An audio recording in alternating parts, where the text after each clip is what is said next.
Hello? Mr. Clive Naidu? Hi, it's Tenjiwe here.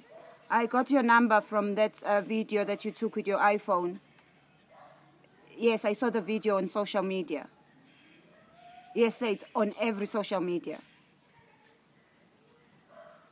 I just wanted to let you know that I didn't get paid last month, and since you are the one saying that you pay people's salaries, can I also get my salary, please?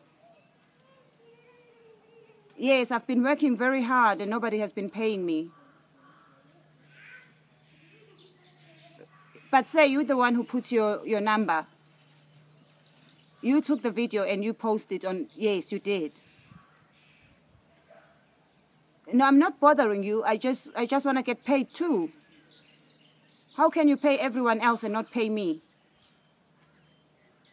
Hello? Lo muntu madoda. Uyena osukelile wathatha ivideo wafaka ifone number yakhe wafaka iaddress yakhe. Mase simfonela futhi usethi siyamsukela.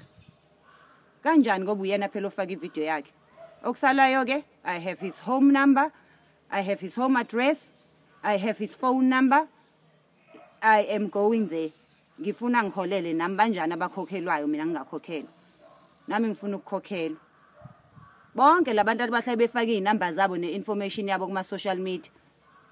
Bangathi ke sesiyabaphaphela uma ngabe sesihamba sesiyakubona noma sesibafonela. La abafaka izinkinga zabo. Mase sibabuza futhi ngeinkinga zabo bese kube ngathi siyabaphaphela. I-social media akuyona i-social work. Nigadi into enifaka khona. Ngoba sisuwe seyixakane nekugcineni. Khathi sezinixaka sekulate futhi ngoba sesinayo yonke information enisukelile nina sihlalele nasinika yona. Ngiyahamba ke nami manje ngiye Blue Bus Rand ngifuna umholo wami. Abanjani abaholelwayo kanti?